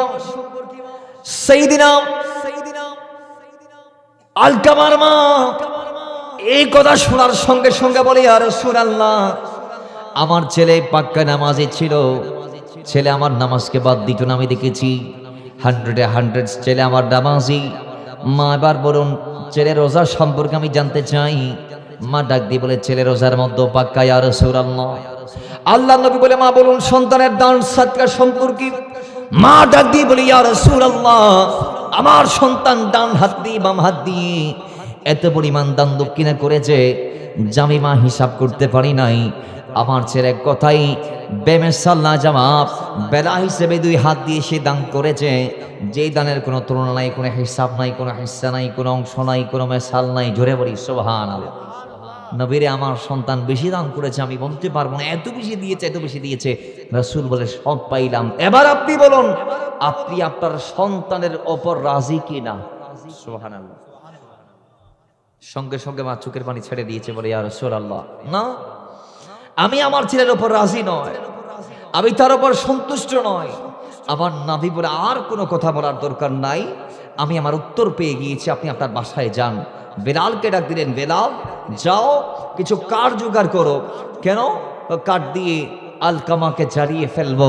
মা বলে ইয়া রাসূলুল্লাহ, মুসলমান এই ধর্মে, ইসলাম ধর্মে কোনো একটা পোকা মাকড়কে পর্যন্ত জ্বালানো নিষেধ করা হয়েছে, সেখানে আপনি আমার সন্তানকে মুসলমান হওয়ার পরও কাঠ দিয়ে জ্বালাবেন, এটা কেমন কথা?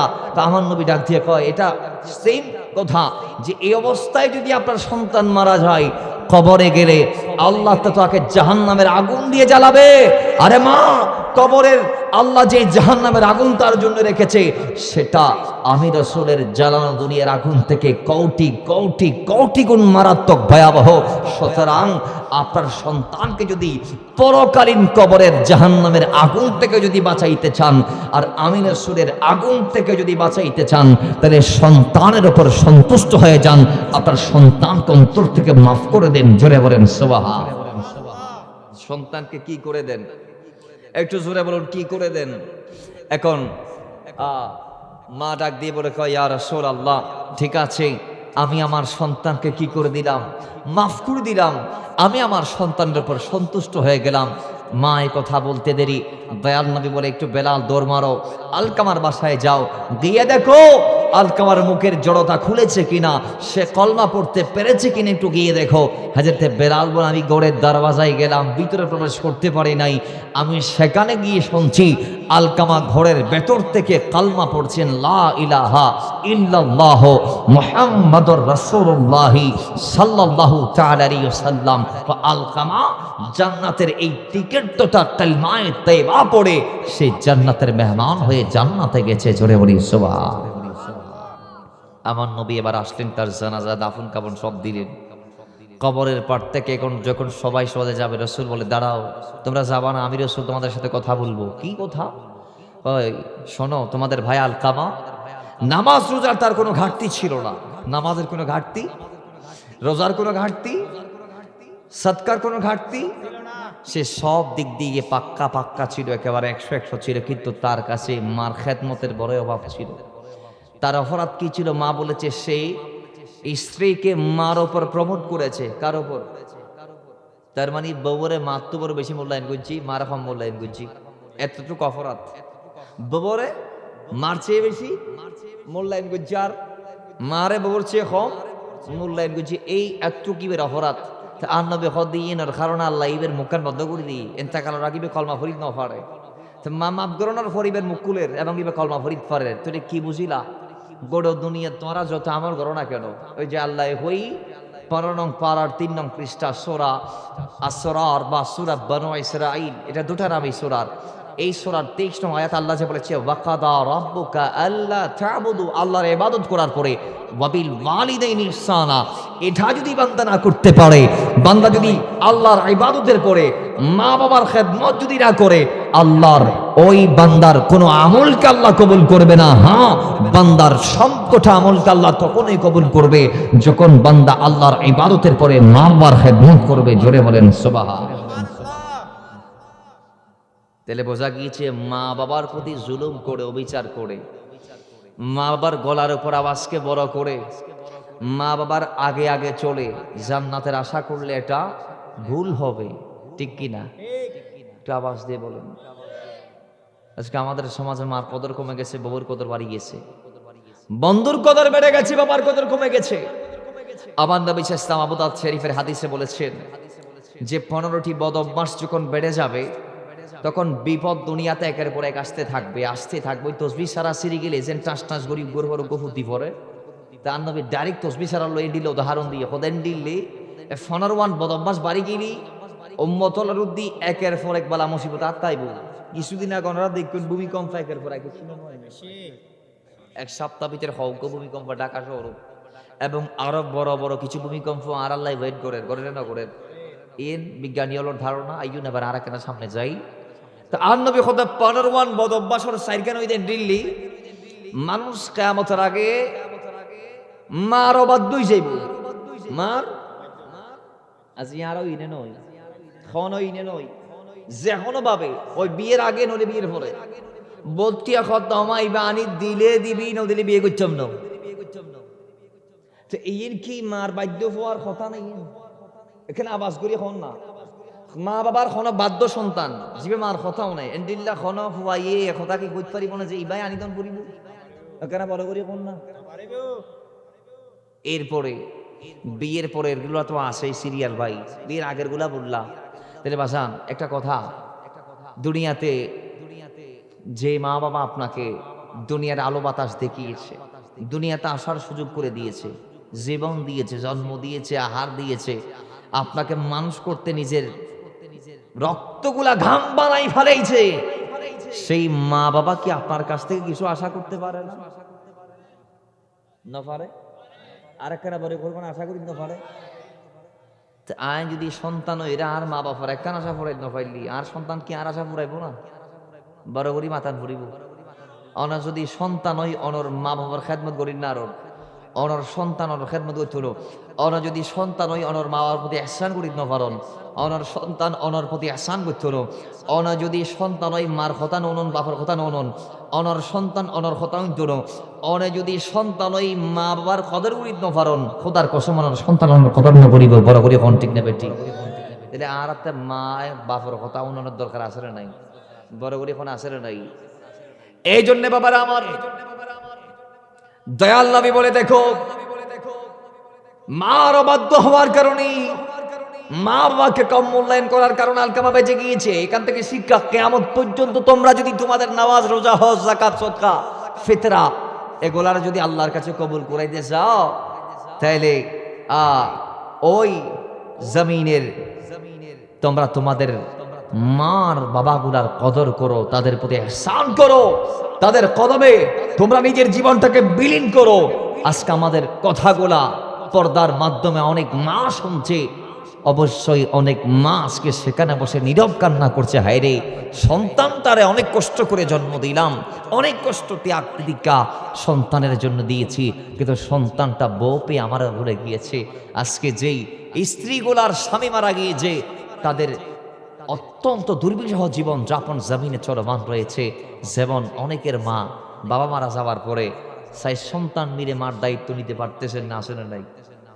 ফোয়া হবো আরো বড় করি, আরো বড় করি বাগাবাগি করি ফেলে বাপেন থেকে পরে মারে খোদে বর মিয়া খাবে 7 দিন, মেজো মিয়া খাবে 7 দিন, খুললে মিয়া 7 দিন, বুড়ো মিয়া 5 দিন।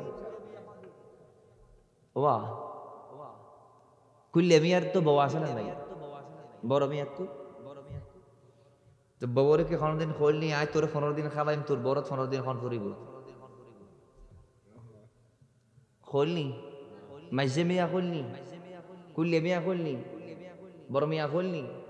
বোর বেলা লঙ্গি বেশি বেলাই, বোর বেলা সম্পত্তি বেশি বেলাইয়ে, কিন্তু মার বেলা নাই।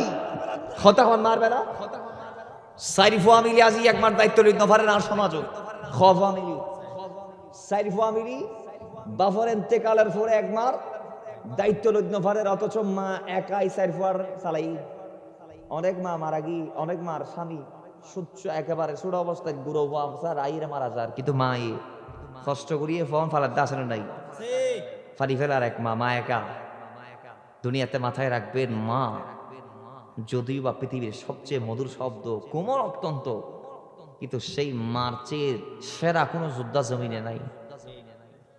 পৃথিবীর সর্বশ্রেষ্ঠ যোদ্ধাকে যদি বলা হয়, তাহলে আল্লাহর কসম করে আমি বলবো পৃথিবীর সর্বশ্রেষ্ঠ যোদ্ধা হচ্ছে আমার আপনার মা। কথা বলেন ঠিক কি না? একটু সামনে চলে আসেন, একটু সামনে চলে আসেন। পৃথিবীর সর্বশ্রেষ্ঠ যোদ্ধাকে আমার আপনার, জোরে বলি আমার আপনার আমি একটু আপনাদেরকে একটু দেখতে পারি, একটু সামনে চলে আসেন, তো মহাব্বতে দরুদ পড়ি, আল্লাহুম্মা সাল্লি মাওলানা মুহাম্মদ ওয়া আলা আলি সাইয়্যিদিনা। সেই মা যুদ্ধ করছে সন্তানের পেছনে, কি কোনোদিন কি বেতন নিয়েছিল নি? হ্যাঁ, আমাদের এখানে কি আমরা মারে বেতন দিয়েছিলাম? তাহলে বিনা পুঁজিতে দুনিয়াতে মাথায় রাখবেন, প্রত্যেকটা শ্রমিকের শ্রমের মূল্য আছে এবং নির্দিষ্ট টাইমে তাকে ডিউটি করতে হয়, কিন্তু 24 ঘন্টা একজন অন ডিউটিতে থাকে, তিনি হচ্ছেন মা। তিনি কে? যার ডিউটি 24 ঘন্টা চলমা। আচ্ছা, সমাজে আমাদের ঘরগুলো আসে না নাই? ঘরের মধ্যে ব্যাগুনোর আগে জিবে গুমো তোড়েবেন নাম কি? জিবে ব্যাগুনোর খাবাই এরে ডেকসি ফাতিল মাছি টাছি এরে তরকারি গরম গরম করি ব্যাগুনোর পরে জিবে ঘুম যাইবে খন পরের দিন আবার ব্যাগুনোর আগে উড়ে দে, গরর যাবতীয় কাজ ব্যাগিন করে দে, ফোয়া ফালে দে, হদ দুয়ে দে, ডেকসি দলে দে, তোয়ার স্কুলে দিতে যা দে, এক কথায় ব্যাগিন মা। ব্যাগিন 24টা ঘন্টা অন ডিউটি। আচ্ছা, আমাদের ছোট বাচ্চা যাদের ঘরে আছে, শীতকাল বাচ্চারা বেবিরা প্রস্রাব করে বিছনায়, প্রস্রাব করে না করে পরিষ্কার কোনে করে বাপে আরা দিন হামতাম করিয়া এর ঘুম একেবারে বেহুত, ফয় প্রস্রাব করে দিয়ে মাই ওয়া প্রস্রাব না করলো আধা ঘন্টা পর 1 ঘন্টা পর মার ঘুম ভাগি যায়, মা তোলা যাচ্ছে ফুয়ার ফোটা আর প্রস্রাব করতে না চায়, আর ফুয়া প্রস্রাব করতে না চায়, একটু পর পর মাই চেক করে পরে আধা ঘন্টা পর 20 মিনিট পর মোবাইলের টামছে 1টা বাজে, 20 মিনিট পর আধা ঘন্টা পর 1 ঘন্টা পর মাই উড়ি উড়ি পরে সার রাতের বেলা। দেখেন এত কষ্ট যে মা করেছে, তাকে কোনোদিন 1 টাকা পারিশ্রম দিতে পেরেছি? 1 টাকা তাকে বেতন দিতে পেরেছি? স্যালারি দিতে পেরেছি কোনোদিন? সেই মা আমাদের কাছে কিছু চাইতে পারে না? জোরে বলেন পারে না?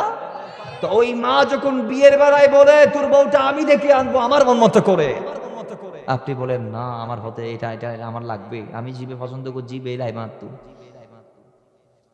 এটা আমার লাগবে, কেমন বললেন? মাথায় রাখবেন, এই জিনিসটা করলে 2টা ঘাটতি আপনার সামনে আসতে পারে। নাম্বার 1, ওই আপনার জীবন একেবারে শেষ হয়ে যাবে। কিভাবে?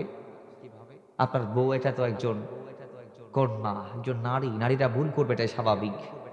তা আপনার বউ যখন ভুল করবে তখন বারংবার আপনার মা একটা শব্দ বলবে, হাই হাই, আমি যদি একটু দেখে আনতে পারতাম,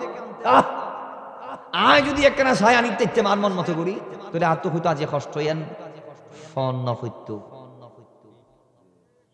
ঠিক কিনা? এই যে বারংবার বলছে আয় হাই আই হতাশ শব্দ যে আপনার মা করছে, প্রতিটা নিঃশ্বাস আপনার জীবনকে সফলতার থেকে কোটি মাইল দূরে দিয়ে আসতেছে। তার মানে জীবন ধ্বংসের দিকে যাচ্ছে, দিন দিন ধ্বংসের দিকে যাচ্ছে। দ্বিতীয়টি, আপনার মার অবাধ্য হয়ে আপনি যদি আপনার স্ত্রীকে ঘরের মধ্যে আনেন, তাহলে চিরতরে জান্নাতটা আপনার হারাম হয়ে যেতে পারে। কারণ হাদিসে পাক এসেছে, মা বাবার অবাধ্য সন্তান জান্নাতের সুঘ্রাণও পাবে না, প্রবেশ দূরের কথা। অথচ জান্নাতীরা জান্নাতে যাওয়ার পথে 500 বছর দূর থেকে ব্যস্ত ঢুকিবার আগে আনবে পথে 500 বছর সময় আছে, ব্যস্ত জাদ্দাই যে রাস্তা ভাই, ব্যস্ত রাস্তা ভাই আনের 500 বছর লাগবে ফতিবে ভারী দিতে, আনবে পথে 500 বছর আগতুন ব্যস্তর খুশবু সুঘ্রাণ উম্মতে পাইব। আর নবী হতে জীবে মার অবাধ্য সন্তান নিবে ব্যস্ত সুঘ্রাণ পর্যন্ত না পাইব, বড় গুড়ি ফরল আরো বড় গুড়ি। তাহলে আনা জান্নাত সাইডে নসাই, জান্নাত সাইডে মার বাধ্য হওয়ার দরকার আছে না নাকি? হ্যাঁ, মারে কনভেন্স যদি গরিব ফেরা না, মা তোমার ফোয়ানো না, মাকে যদি রাজি রাখতে পারেন বা মাকে যদি কনভার্ট করতে পারেন বা ডাইভার্ট করতে পারেন, কিংবা বোঝাই সোজাই যদি মা তো মা কি ফাতুন নাকি? হ্যাঁ, মা নয়, মাকে বোঝাইলে সে বুঝবে কি না? কিন্তু আপনি এক চিঠিয়ে ভাবে, একতরফা ভাবে আপনারটাই রটাইতে হবে যে আই এন বুঝুম দে এই আয় করে দিবি, তুই করার না হদ্দা আসলে নাই। কিন্তু আজকে আমরা উদার হতে হতে অতি উদার হয়ে গেছি। অতি উদার হন দিলে বিয়ে করিব তো ফুয়াই, কিন্তু বনির জামাই তো পছন্দ করেন করিব। ওমা তুমি কি বনির জামাই বিয়ে করিব না? হদে আজ বুড়ো দুলো বাচ্চু করে তোমার পছন্দ নয়, তো গুরু দুলাভাই তোমার বোনের বিয়ে করছি তো না ব্যক্তিতে বহু বলাইব, ঠিক কিনা মাতুন না? বিয়ে আপনার পছন্দ, আপনি আপনার অভিভাবক উভয়ে করবে। যেখানে দুলাভাইয়ের কাম কি এবার মেহমান এবার খাইতে যাইব, সেটাইঙ্গের অসম বিয়ে দিন আংটি যাইব, যদিও বা কোরআন হাদিসের কোনো জায়গা তিন নাই মরুতল তা আংটি সোনার ব্যবহার করানো যায় না, ঠিক কিনা?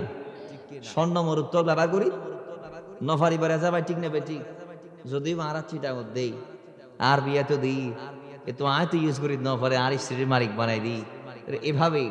এবং দুলাভাইদেরকে আংটি তাংটি দেওয়া হয়, অথবা পোশাক আশাক, একটু জামাইয়ের দায়িত্ব, দুলাভাইয়ের দায়িত্ব নয় শালার বউকে পছন্দ অপছন্দ করা, কথা ঠিক কিনা?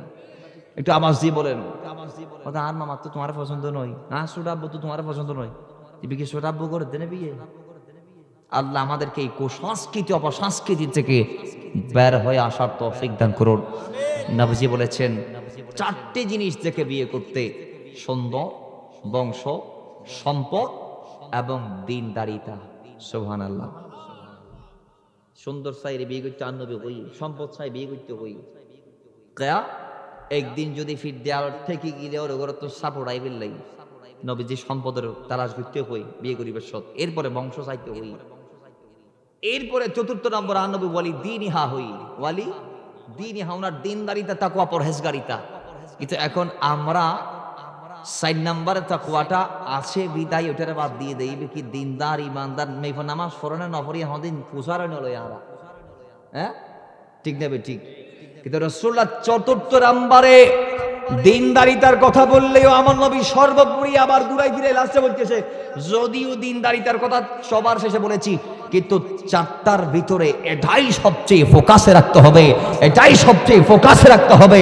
হযরত ইমাম আহমদ ইবনে হাম্বল, জগৎ শ্রেষ্ঠ হাদিসে পাকের ইমাম, হাম্বলি মাযহাবের ফাউন্ডার ইমাম আহমদ ইবনে হাম্বলের জন্য ওনার চাচি মা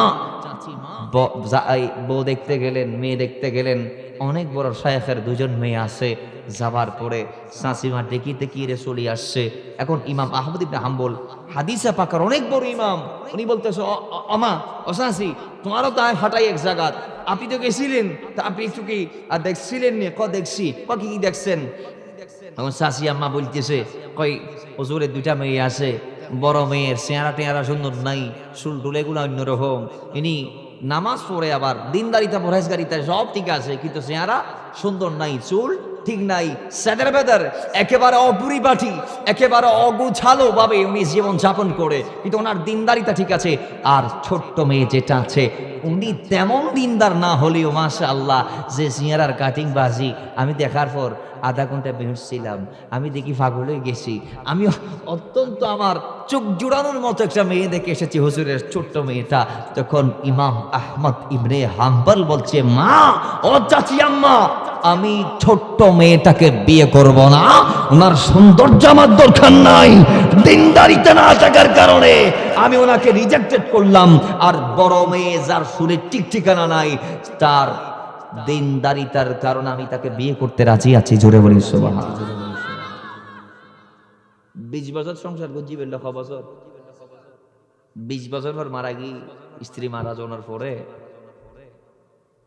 যে আহমদ ইবনে হাম্বল দোয়া করছেন, ইয়া উম্মে আব্দুল্লাহ, ইয়া উম্মে আব্দুল্লাহ, আব্দুল্লাহর মা, ফুয়ার নাম আছে আব্দুল্লাহ, ফুয়ার মা হদ দেরি অমুকর মারা নকই, হ্যাঁ ফুয়ার নাম ধরি আর ওয়াইফের আর ডাকি অমুকর মা, আর সিরিয়াল অনেকেই ডাকে আগের জমানার ইবের অসম, এখন তো ফাল্টে গিয়ে এখন নাম ধরি ডাকা দেয়, তাল তো পাই দেই, ঠিক কি না? আল্লাহ ফিরিয়া এবার তৌফিক দান করুক। আরো বড় করে খন জামাইরের তাল তো বাইট বিল্লা করে ডাকি নাম ধরে ডাইতে পারিব না, খন না পারিব না। আর রিচুয়াল কাওয়ামুন আলা নেশা, কথা কি আমার না আল্লাহ? আল্লাহ বলেছে পুরুষ দামি, পুরুষ পুরুষ পুরুষ। এটা আমাদের মাদের, আমাদের বাবাদেরকে সম্মান দেওয়ার দরকার আছে না নাই? আল্লাহ আমাদের মাদের বোঝার তৌফিক দান করুন, আমিন পড়েন। হযরত আহমদ ইবনে হাম্বল বলছেন, ইয়া উম্মে আব্দুল্লাহ, ও আব্দুল্লাহর মা, 20 বছর আমি তোমার সাথে সংসার করেছি, কোনোদিন তোমার সাথে আমার মনোমালিন্য ঝগড়াঝাটি হয় নাই। জোরে বলেন আমি তোমার উপর সন্তুষ্ট, আল্লাহ যাতে তোমাকে, আমার সন্তুষ্টির ভিত্তিতে আল্লাহ যাতে সন্তুষ্ট হয়ে তোমাকে জান্নাত দেই, আমি এই দোয়া করি। নবীজি বলেছেন হাদিসে, যেই মহিলা ইন্তেকালের সময় স্বামীকে সন্তুষ্ট রাখতে পেরেছে, আষ্টুয়ান ব্যস্তর ব্যাগিন দরজাই ব্যাগ ওই বেল্লাই কোলা এবে জিয়ান দি মন চাইয়েন দিলেও কি পারিব বড় করি ভরো। কারণ ছাত্র লইন্ডেনে নৌনে মোনাজাতের দোয়াই বইন্ডেনে নৌনে। এখন আবার যে তা হাদিসের দরজত বসছে হদ হুজুর একটা সওয়াল আছিল কি অনেক হইন দে ইয়া উম্মা আব্দুল্লাহ ও আব্দুল্লাহর মা তো আল্লাহ আল্লাহ কোনদিন হজ্জ নয় হদ হুজুর ইয়েন কেন কথা কইলেন দে যেটা মৌলা আলী মা ফাতেমা লই মনমালি নই এরা অনিবা কথা না তোরা ন বুঝো আই লই আর স্ত্রী লই ঝগড়া না তখন দিলে হইতে পারো না আর মাথা যেতে গরম হইতো তখন আই বকাবকি করতাম আর বউ নিত। এখন আই ওয়াজ করি অনরা আর অনরা যদি নিতুন ওয়াজ শুরু করো সংঘর্ষ হইব না নব বড় করি হল আরো বড় করি। হযরত ইমাম আহমদ ইবনে হাম্বল যখন বকাবকি করতেন মাথা গরম সময় মেজাজ যখন চড়াও হতো, ইমাম আহমদ ইবনে হাম্বল বলে আমি বলতাম আমার বউ তো আই যা মন চাই তা কইতাম অন শব্দ নাই কিন্তু। আর আমার স্ত্রী যখন বলতে মন চাইতো বা মাথা গরম হতো, মেজাজ যখন তার গরম হতো, সে আমাকে বলতো, আমি শুনতাম কোন উত্তর দিতাম না, বিদায় আমার সাথে আমার স্ত্রী কোনোদিন ঝগড়াঝাটি হয় নাই। এখান থেকে আমাদের যেটা মেসেজ, আমাদের স্বামীর মাথা যদি গরম হয়, স্ত্রীর কর্তব্য হবে স্ত্রী কান দিয়ে শুনবে, মুখ দিয়ে কিছু বলবে। এখন ইক্কেতুন এক কান হলে ইক্কেতু দুই আন ব্যাকাইয়ে দেয়, ইক্কেতুন এক হলে ইক্কেতু দুই হয়, চলে ঈদ দিয়ে তিন হওয়ার দরকার আছে না নাই? তো মারামারি ঝগড়া ঝাঁটি এবার বড় বাড়ি জানি মামলা মোকদ্দমা বুড়া খালে বোধকে বসারিতে ঠিক কিনা? ইয়ের কোনো দরকার নাই অমা অবাব, ইয়ের কোনো দরকার। আর যদি একটু সহনশীল একটু করে যদি আরাম মনত দয়া আইলি যে আর বোর মাথা গরম এই হক না, আর জামাইয়ের মাথা গরম এই হক না এমনি না, আর তে মাতরুল কি দরকার? এবার আর জামাই তো হদ দিবে আর বউ তো এবার তো দিন শেষে আর ওই কথা ঠিক নেবে ঠিক। এই আন যদি আর ভিতরে আর রাইতেলে খোদার কসম আর সমাজও তার কোনো অশান্তি হইব না। নারা সহ্য করে দিবি ফোয়াইতে সামনে দি মা বাপর বিস্কান কর্তব্য হইও এটা বাই সিরিয়াল বেয়াকিন আছে। এখন সন্তানের কিন্তু সদ্যা এখনো পর্যন্ত আল্লাহ পাক আর মাওলার ইতরার দায়িত্ব পালন করিব, তৌফিক দান করুক। মারার টাকাটা 47 আর 12টায় মাহফিল ক্লোজ করিবার কথা, আর এখন সন্তানের গান মোটামুটি হইত না পারি। যাই হোক, তো এই আল্লাহর জমিনত এক কথাই হাদিস কোরআন রিককে যাইলে বহুত লম্বা হইব, আমি শর্ট করে শেষ করে দিই। আমি তো টাইম রিক কোনো চাই প্রায় 2 ঘন্টার কাছাকাছি হয়ে যায় আর আলোচনা। আল্লাহ পাক আর উনিবর মানিবর বুঝিবর আমল করিবর তৌফিক দান করুক, আমিন ফরম। আর একখানা বড় করি ফরম আমিন। বাবার আমার আসেন, আল্লাহ এরপরে বলছেন ইম্মা ইয়াবলুগান্না ইনদাকাল কিবর আহাদুহুমা ওয়া কিলাহুমা ফালা তাকুল লাহুমা উফফিন ওয়া লা তানহারহুমা ওয়া কুল লাহুমা কাওলান কারীমা। এবার মা বাবার প্রতি ইহসান করবা, ঠিক আছে। বিশেষ করে আমি আল্লাহ স্পেশাল কিছু আওকাতের কথা তোমাদেরকে স্মরণ করিয়ে দিচ্ছি। তোর মধ্যে একটা হচ্ছে ইম্মা ইয়াবলুগান্না ইনদাকাল কিবর, বৃদ্ধাবস্থার কথা। সুবহানাল্লাহ জুড়ে বলেন।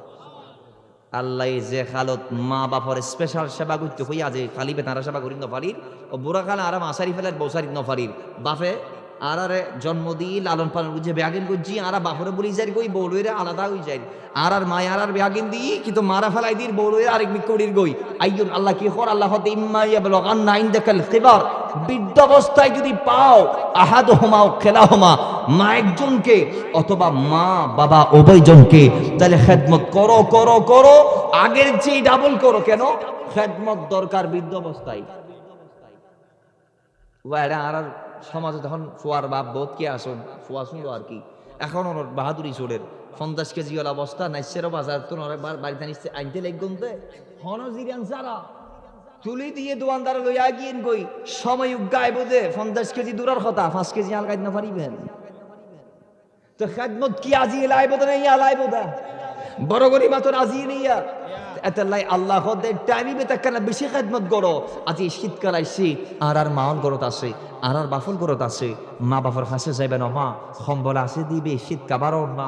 দিন দিন তোর রক্ত ফানি হয়ে যার মা, দিন দিন তোর খানো শ্রবণ শক্তি নষ্ট হয়ে যার, দিন দিন তোর চোখ কম দেখের, দিন দিন তোর মুখর পাওয়ার কমে যার, দিন দিন তোর কদমর পাওয়ার কমে যার।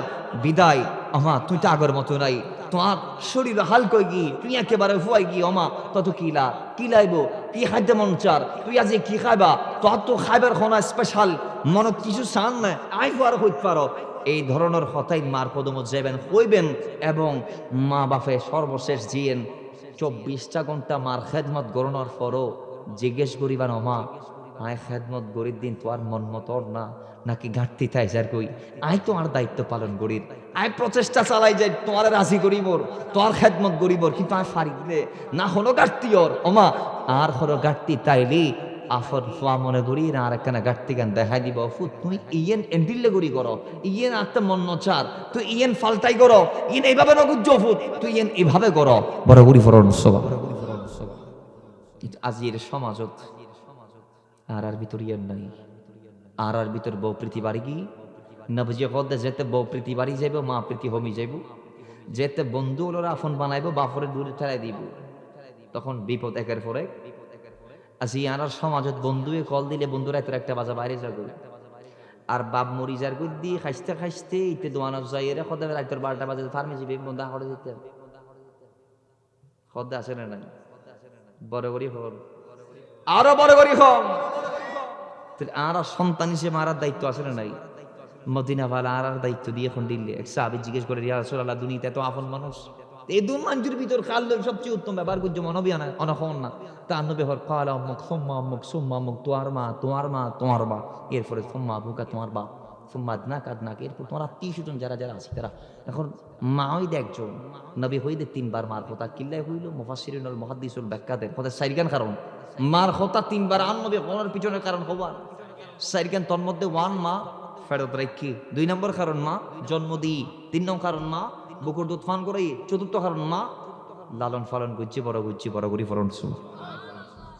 এতাল্লাই মার প্রতি ihsan করিবেন, মার কদর করিবেন, মার সম্মান করিবেন। এরপরে রাসূল বলে সুম্মা আবুকা তোমার বাবা, বাবার নির্দেশ মানার দরকার আছে না নাই? আসতে বলেন আছে না নাই? আছে। আমরা মানতে পারি, মানতে পারলে মাথায় রাখবেন জান্নাতের দরজা খোলা। আমার নবী বলে যিনি বাবাকে সম্মান দিতে পেরেছে, ihsan করতে পেরেছে, তার জান্নাতের দরজা। নবীজি বলেছেন বাবা হচ্ছে জান্নাতের একটি দরজা, নির্দেশ মান্য করতে পারলে জান্নাতের দরজাটা ঠিক থাকবে, আর যদি বাবার নির্দেশটা পালন করতে না পারো জান্নাতের দরজাটা ভেঙে চুরমার হয়ে যাবে। কথা বলেন ঠিক না বেঠিক? সেই বাবার কদর করার দরকার আছে না নাই? সমাজ আজকে বাবার কদর নাই, বাবাদেরকে আমরা সঙ্গ দেই না, অথচ পৃথিবীর একজন সন্তানের জন্য শ্রেষ্ঠ বন্ধু হওয়ার কথা তার বাবা। ঠিক নেবে ঠিক? এগুলো হচ্ছে সন্তানের দায়িত্ব, এগুলো হচ্ছে যে আমাদের দায়িত্ব, এবং আমাদের মা বাবা যারা আছে এদের কিছু দায়িত্ব আছে। তোর মধ্যে নাম্বার 1 দায়িত্ব, একজন সন্তানকে আদর্শবান করার জন্য প্রথমেই বাবা মাকে আদর্শবান হতে হবে। আপনি আপনার সন্তানকে নামাজ পড়তে বললেন, নিজে নামাজ পড়েন না, তো সন্তান কবে না আর বাবা আল্লাহ মস্কারি শুরু করে দিবে, নিজে নামাজ না পড়ে আরো পড়তে হবে, ঠিক কি না? তাহলে এতাল্লাই নিজে হইবর আগে নিজের তুই তন ভরিব। নাম্বার 1 নিজেকে আদর্শবান হতে হবে, তারপর সন্তানকে আদর্শবান হিসেবে গড়ে তুলতে পারবেন। 2 নাম্বার আল্লাহর নিকট দোয়া করতে হবে। আল্লাহর নবীরা দুনিয়াতে দোয়া করেছে যে আল্লাহ আমাকে নেককার সন্তান দান করো, আল্লাহ আমাকে নেককার সন্তান দান করো, রব্বি হাবলি মিনাস সালিহিন। তা নবীরা করেছে, কিন্তু আজকে আমরা দোয়া করি না। আমরা দোয়া করি কি জন্য? ওই আল্লাহ ওই যে দন দিয়ে একটা খালি বিড়ে ফুরি, ঠিক কি ইয়ের তো কেন ঘর মা দিকতারি ফান তুই আর তৌফিক দো ওহুদা এ বিল্ডিং যে একতলা তুলুর বিকে তুলির না রে ইয়ে দুই তলা মা দিকতারি ফান তৌফিক দো। এই আরা দোয়া করি দিন আল্লাহ ফোয়াল্লাই ফোয়াল্লা দোয়া করে না, তা না করে আর বাপুর ইয়ান আল্লাহ ফোয়া করে আসি মানুষ হয়ে যায়। আসি আর সন্তান রাত মজা ছোট্ট অবস্থায় সিগারেট দেখা যায়, আসি আর সন্তান রাত ছোট্ট অবস্থায় বন্দুক পিস্তল, যেই টাইমে তাদের হাতে কাল্লা পিস্তল থাকার কথা সেই টাইমে আমার সন্তান অস্ত্র হাতে নিচ্ছে, মানুষকে রাস্তার মোড়ে ধরে জিম্মি করে মানুষের সম্পদ হাতিয়ে নিচ্ছে। আছে না নাই? দিন দিন কিশোর গ্যাংয়ের সংখ্যা বাড়ছে না কমছে?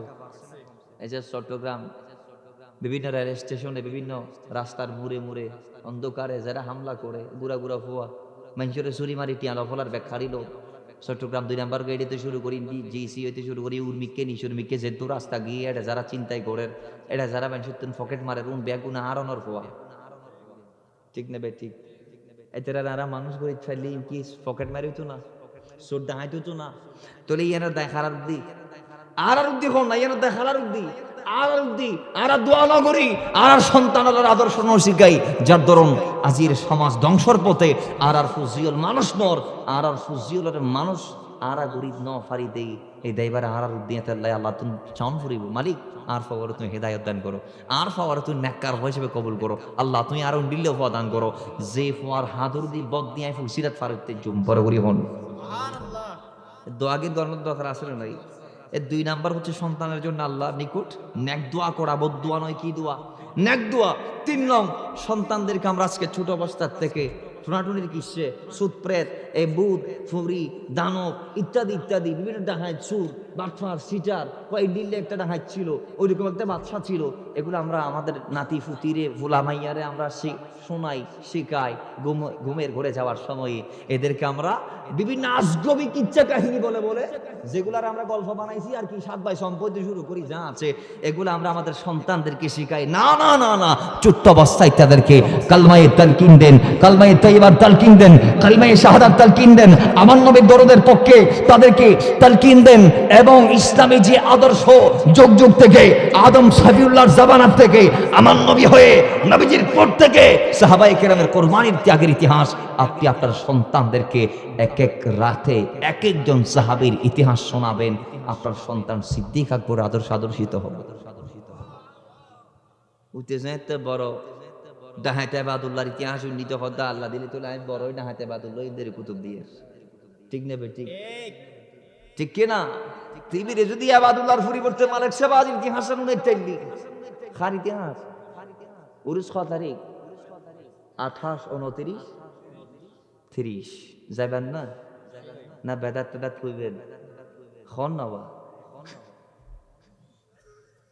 বেদাত টেদাত কইবেন না কোনো, আল্লাহ সাহেবের তৌফিক দান করুক। আরো বড় করি তাহলে আর ফুজিওলর আর কি শিখে ইসলামী মহামনীষীয়লর জীবনী ফরাই উনাইউ। 4 নং, সন্তানরা ভুল করবে, করে কি করে না করে, ছোট উনি ছোট, উনি যদি নাভিও হয় উনি ছোট, মাসুমিয়ত ছোট অবস্থায় ওনার অনেক ভুল হবে, উনি অনেক কাজ একুরেট করতে পারবে না। এখন একুরেট যদি হোনা খাম না করলি তো ফোয়ারে কি অপমান করিতে পারিবেন না, কারণ আর সমাজত আছে আর বাপ হলে বেশি সারা কোয়ালাই ফুয়াইন ধরে অপদার্থ গাদা হাইওয়ান জানোয়ার অজাত, হ্যাঁ বলি কি বলি না, বলা যাবে না এগুলা। 5 নং হচ্ছে খারাপ অপ্রীতিকর শব্দ দিয়ে সন্তানদেরকে ডাকা যাবে না। আজকে আজকে আমরা আমাদের ভিতর তো বেশি আদর, সন্তানদের ডাকি ননাইয়ে, হ্যাঁ হালাইয়ে দলাইয়ে, বলি কি বলি না, এরকম অপ্রীতিকর কোন নামে ইসলামী কোন শিশুকে ডাকার বিধান ইসলামে আপনার সন্তানের যে নামগুলো আপনি দিয়েছেন আব্দুল্লাহ, এটা ইসলামী নাম, এটার একটা অর্থ আছে। হাদিস পাকে এসেছে যে কেউ কিয়ামতের দিন নামের গুণে জান্নাতে যাবে, নামের গুণে, কি গুণে? আল্লাহ তার সব দেখবে, দেহের দেড়ে কিছু নাই, আল্লাহ দয়ার পাইব, আল্লাহর রহমত দেবের মধ্যে পেতে কিছু নাই, তখন মালিকে হবে হবে নাম মানস নামি যদি ইসলামী লেবা এই নাম ইসলামী নাম হয় আল্লাহ হবে দিয়ে না রুসিলে মাপ করি দো তাই সন্তান হলো তখন খারাপ নামে খারাপ শব্দে ডাকুন যাইতো না। 6 নং, সন্তান যদি বারংবার ভুল করে বারংবার তাকে আপনি শুধরে দিবেন, বিশেষ করে প্রথমবারের ক্ষেত্রে একটু একেবারে শিথিলতা, দ্বিতীয়বার একটু, তৃতীয়বার আরেকটু হালকা কটুর ভাই সিরিয়াল, যদি অতিরিক্ত নরম হয়ে যান তাহলে হবো তো আমার বাপিবে তো আইজিকে হই কেনা, এত নরম হওয়া যাবে না আবার এত শক্ত হওয়া যাবে না, সর্বাবস্থায় আওসাতে থাকতে হবে, মধ্যম পন্থায় আপনাকে সন্তানকে শাসন করতে হবে। এরপরে 7 নম্বর, সন্তান যদি একাধিক হয় তাহলে সন্তানদেরকে আদর করতে আপনি সমতা বিধান করবেন। এখন আমাদের সমাজে দেখা যায় যে ফুয়াটি আহামাই মাসর মাথায় তার হাতুড়ি মাধ্যবাটি আনা খাওয়াই এইটার কোনো মূল্য, বড়টি আখামাই মা বাপ বেওনে মনে করে এই বে আর মা বাপ এ বে আর এটা করবেন না। এটা যদি করেন, ওই একটাকে আদর করার কারণে বাকি 3 থেকে 4 সন্তান বাকি যা আছে সবার জীবন ধ্বংস হয়ে যাবে, এবং এদের থেকে আপনি ইহসান পাবেন না, কারণ আপনি মা বাবা হয়ে সন্তানদের প্রতি সমতা বিধান করতে পারেন নাই বলে তারাও আপনার উপযুক্ত সময় আপনাকে খেদমত দিবে না, ইহসান করবে না। বিদায় সন্তানদের প্রতি সমতা বিধান রাখতে হবে। 8 নং, সন্তানদের বয়স 10 বছর হলে আলাদা আলাদা বিছানা তাদের জন্য করতে হবে। 9 নং, আপনার এবং আপনার স্ত্রীর অর্থাৎ মা বাবার দাম্পত্য জীবনের খুঁটিনাটি কিংবা গোপন কোনো বিষয় সন্তানদের সামনে ওপেন করা যাবে না। 10 নং, শিশুদের সামনে আমাদের মাগুলা খেয়াল করেন, পর্দার মা বোনেরা শুনেন, শিশুদের সামনে কোনো টাইট ফিট জামা পরিধান করা যাবে না, এবং এমন কোনো জামা পরা যাবে না যেই জামা পরলে মার শরীরের অঙ্গগুলা সন্তানের স্পষ্ট দেখছে, এমন কোনো আপনার পোশাক মা পরতে পারবে না। কিন্তু আজকে ম্যাক্সিমাম মা আমরা যেটা দেখছি এমন পোশাক পরিধান করছেন যে পোশাকগুলো আমাদের সমাজে চলমান আছে, 3 পিস, শাড়ি, এইগুলা তো একটাও ইসলামী পোশাক না।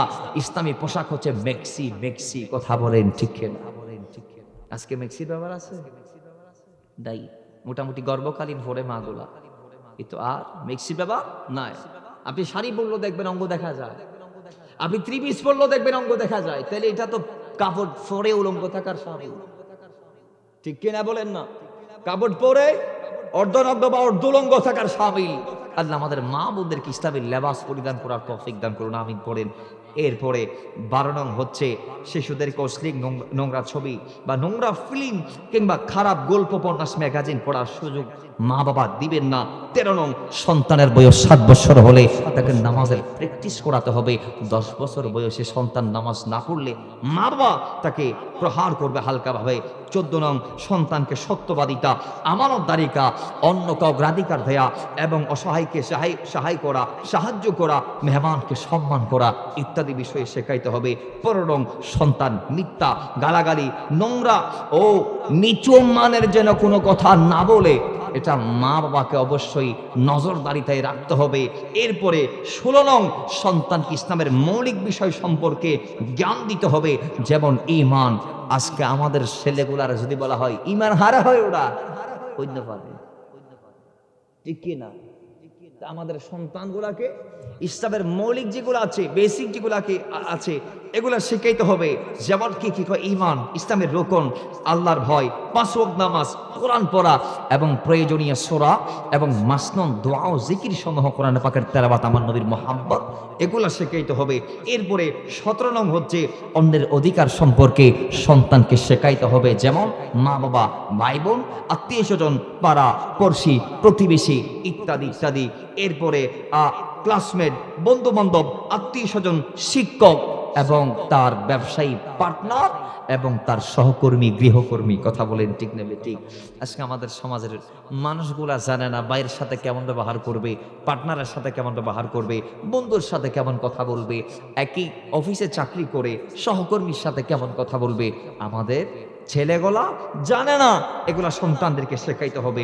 এরপরে 18 নং, সন্তানকে সামাজিকতা শিক্ষা দিবেন, যেমন আপনার সন্তানকে কালামের আগে সালাম দেওয়া, মানে কথার আগে সালাম দেওয়া, কিংবা বৈঠকে বসার ভদ্রতা এবং মানুষের সাথে কথা বলার ভদ্রতা, কারো বাড়িতে প্রবেশের আগে অনুমতি নেওয়া, বিনে দাওয়াতে কারো বাসায় না যাওয়া ইত্যাদি ইত্যাদি সামাজিক যে বিষয়গুলো আছে এগুলো সম্পর্কে শেখাবেন। 19 নং, সন্তানকে কম্পিউটার টেকনোলজি থেকে শুরু করে মোবাইল ইত্যাদি ব্যবহারের আদব শেখাবেন।